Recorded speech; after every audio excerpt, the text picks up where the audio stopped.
İstemi Yapgu. Tarihte kurulan güçlü devletlerin, çok üstün gayretli liderlerin sayesinde ve büyük bedellerin karşılığında ortaya çıktığını herkes bilir.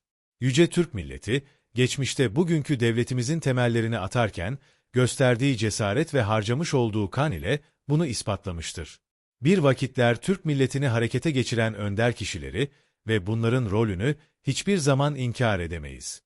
Türk tarihinde zaman zaman bazı ailelerin, ara sıra birkaç arkadaşın, bazen de kardeşlerin, halkı en zor anlarında sırtlayarak yükselttiklerini, düzlüğe çıkarttıklarını ve yeryüzünde layık oldukları itibarı kazandırdıklarını görürüz.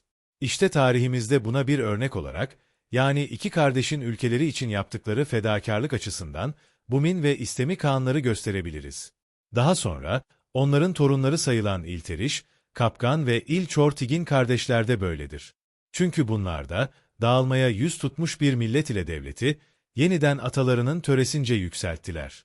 Köktürklerin, Börülüler yani Aşina ailesinin beyleri olan Bumin ve İstemi, 552 yılı içerisinde bir sürü meşakkatin ardından Asya'da Çin'den sonra önemli bir kuvvet durumunda bulunan Huan devletini yerle bir edip tarihi Türk yurdu Ötüken'e sahip olmuşlar ve Orkun Irmağı kıyısında bağımsızlıklarını haykırarak doğuda Kadırkan Yiş'ten, batıda Temirkapı'ya kadarki coğrafyada yaşayan Türk ve yabancı bütün kabilelerin başı olduklarını dört bir tarafa bildirmişlerdi. İşte bu oluşumdan sonra İstemi'nin ağabeyi olan Bumin, devletin merkezinde Kağan olarak yer almış, Bumin Kağan olunca kendisine İl Kağan unvanı verilmiştir. Kardeşi İstemi de batıdaki Türk boylarının, yani kalabalık Onok Türklerinin idaresini üstlenmişti.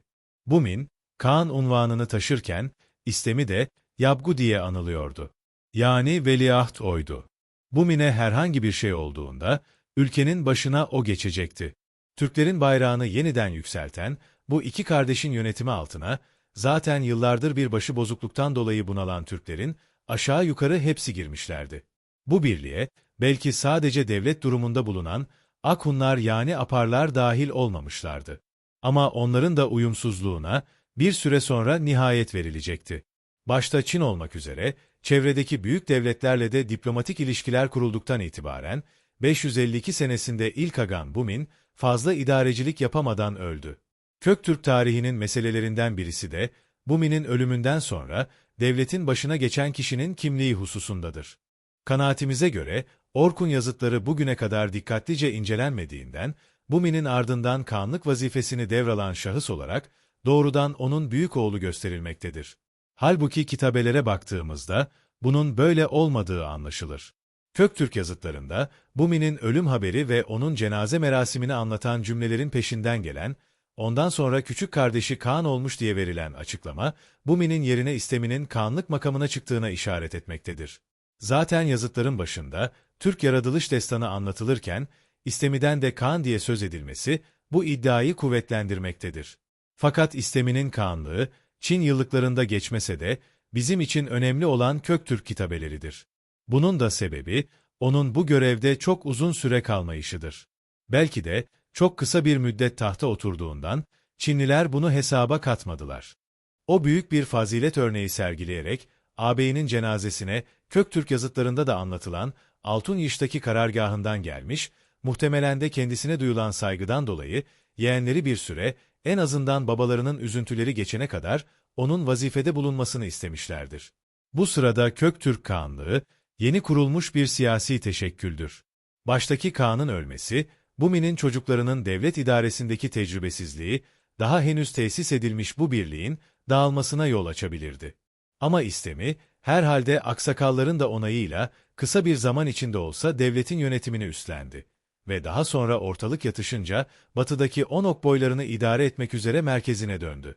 İli Nehri ve Talas Irmağı bölgeleriyle Sırderya'nın kuzeydoğu taraflarını tamamıyla ele geçiren İstemi, dileseydi kağanlık tahtından ayrılmazdı.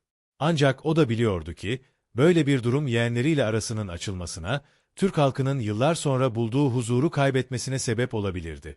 İşte bu bakımdan İstemi Yabgu, büyük bir devlet adamı kişiliği ortaya koymuştur.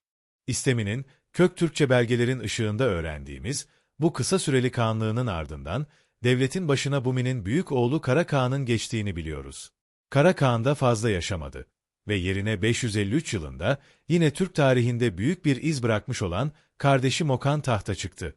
O, babası ve ağabeyi zamanında başlatılan işleri devam ettirdi ve Köktürk Kağanlığı'nın faaliyetlerini batıya yöneltti. Ancak batı olaylarında Mokan'dan daha çok amcası İstemi Yabgu'nun rolü vardır. Bu sırada Türkistan'da yeni kurulan Köktürk Kağanlığı'nın rakibi durumunda olan Akhun Devleti bulunuyordu. Asya'daki Türk Hun Devleti'nin bir başka mirasçısı olan Akhunlar, Börülüleri fazla ciddiyete almadılar ve bunun cezasını da daha sonra çektiler. Akhunlarla savaş zaten kaçınılmazdı. Ama buna bir gerekçe lazımdı. Onun sebebi de Doğu ve Batı ülkeleri arasında önemli bir yer işgal eden İpek Yolu güzergahını ele geçirmek oldu. Bu zamana kadar Asya'nın İpek ticareti aşağı yukarı Akhunların kontrolünde sayılırdı. Fakat Huanların Köktürkler tarafından ortadan kaldırılmasıyla mevcut dengeler bozuldu. Köktürk Kağanlığı'nın iktisadi refahı için bu yol her ne surette olursa olsun hakimiyet altına sokulmak zorundaydı.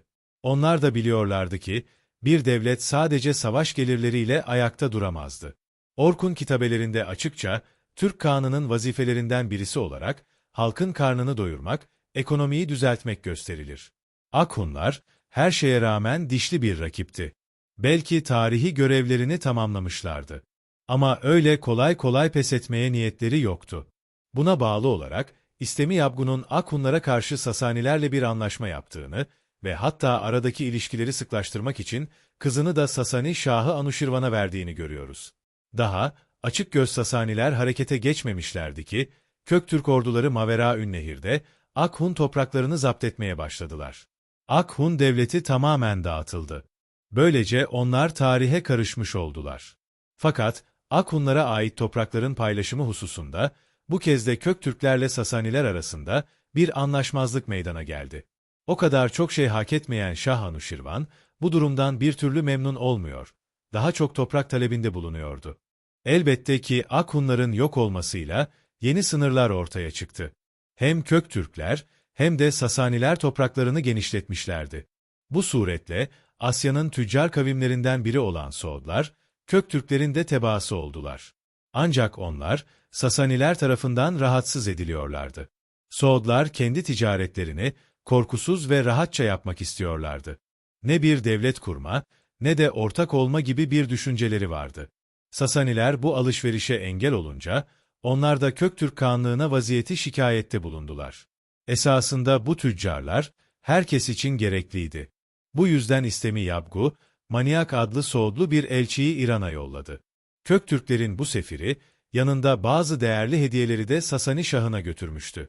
Anuşirvan ona kıymet vermediğini göstermek için, elçinin getirdiği değerli kumaşları ve halıları gözleri önünde yaktırdı. Farslar için bu bir hataydı. Ama İstemi çocukça davranmayarak, bu olaydan sonra da İran'a elçiler gönderdi. Çünkü konuşarak bazı şeyleri halledeceğini düşündü. Anuşirvan ise daha da ileri gitti. Türk elçilerden bazılarını zehirletti. Bundan kurtulanlar da durumu Köktürk Devleti'nin ikinci adamına bildirdiler.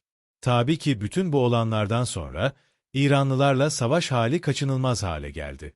İstemi Yabgu, yeğeni Mokan'dan da onay alıp bu kez İran'a karşı Bizans ile bir ittifak yapma teşebbüsünde bulundu. Çünkü İran'a batıdan açılacak bir cephe, pek çok bakımdan onun işini kolaylaştıracaktı. Bu elçilik heyetinin başında da Sasanilere yollanan Türk ve Soğudlu memurlar yer aldı. Onlar beraberlerinde İstemi'nin Köktürk harfleriyle yazdığı bir mektubu Bizans imparatoruna takdim ettiler. Bu hadise, bazı araştırmacılar tarafından tarihte Orta Asya'dan Bizans'a giden ilk resmi heyet olarak da görülür. İpek Yolu meselesi, Köktürkler kadar Bizanslıları da ilgilendirdiği için Türk elçilerine çok fazla yakınlık gösterildi. Çünkü yeni Roma yahut da Bizans, hem Doğu'nun hem de Batı'nın bir nevi başlangıç noktasındaydı. Dünyanın bir yanından öbür tarafına gidecek, bütün malların geçiş noktasıydı. Pek çok değerli emtia, Doğudan Çin'den veya Hint'ten, gemilerle ya da karayolu ile İran'a ulaştıktan sonra, burada onlar Sasani kervanlarına aktarılıyor ve Bizans'a kadar ulaşıyorlardı. İmparator bu arada, elçilere Türkler hakkında bir sürü şey sordu. Türkler de, başta kendilerinden kaçan avarların sayısı olmak üzere, bazı konularda Doğu Romalılardan bilgiler aldılar. Bizans İmparatoru II. Justinos ve Türkler arasında varılan antlaşmada, Bizans'a vuku bulan herhangi bir hücumda, Köktürklerin onlara yardımda bulunacaklarına dair, ellerini göğe kaldırarak yemin ettiler. Yapılan ittifakı onaylamak için, Bizanslılar da karşılık olarak, Klikyalı Zemarkos başkanlığındaki bir heyetin, Köktürk ülkesine gitmesini uygun gördüler. Zemarkos'un önderliğindeki Bizans elçilik heyeti, 568 yılında yola çıktı. Zemarkos, İstemi Yabgu tarafından, Ektag'daki merkezinde çok hoş bir şekilde kabul edildi. Kendisine türlü yiyecekler ve milli Türk içkisi kımız ikram olundu. Sefir, Bizans imparatorunun iyi dileklerini ve dostluk düşüncelerini iletti. Türk Yabgusu ile Bizans elçileri arasında Sasanilere karşı bir ittifak meydana getirildi. Yabgu ve elçi, Talas'a doğru yola çıktılar. O buradan ayrılana kadar her gün değişik bir çadırda ağırlanmıştı. Çadırların içindeki eşyalar muhteşem şeylerdi. Bu sırada bir Sasani sefiri İstemi Yabgu'yu Talas'ta görmek istemiş fakat o önemsenmeyerek baştan savılmıştı. Çünkü İstemi Yabgu, Türk Kaganlığı tarafından vazifelendirilen elçilerin öldürülmesinden dolayı son derece kızgındı. Farslar Türklerden yüz bulamayınca Çinlilerle anlaşma yapmayı denedilerse de ondan da bir sonuç alamadılar. Yabgu, Bizans elçisini Sasanilere karşı yapılacak bir sefere de götürmeyi düşünmüşse de onun yanına Türk elçilerini katarak geriye yolladı. Türk tarihi ve kültürü için çok önemli olan Bizans elçilik heyetinin hatıraları daha sonra yayınlanmıştır. Bu notlarda Türk sosyal hayatı çok renkli bir şekilde anlatılmaktadır.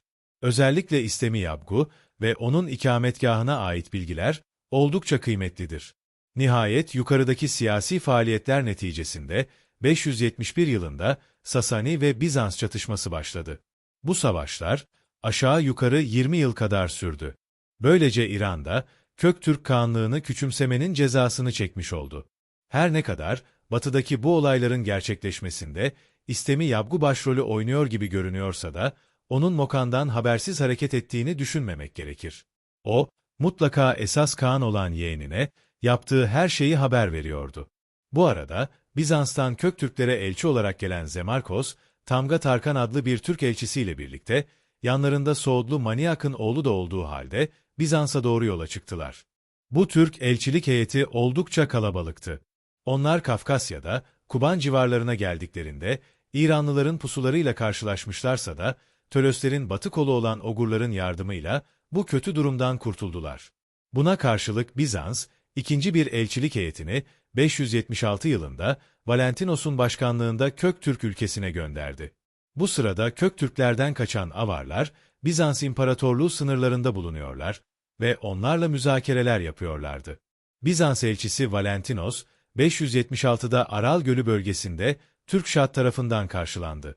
Sefirler, Doğu Roma'da taht değişikliğinin olduğunu ve eski dostluk ilişkilerinin sürdürülmek istendiğini söyledilerse de, Türkşat, Bizans'ı Köktürklerin düşmanı olan Avarları korumakla ve kılıçlanarak değil, atların ayakları altında karınca gibi ezilerek öldürülmeyi hak eden bu kavme barınacak yer vermekle suçluyordu.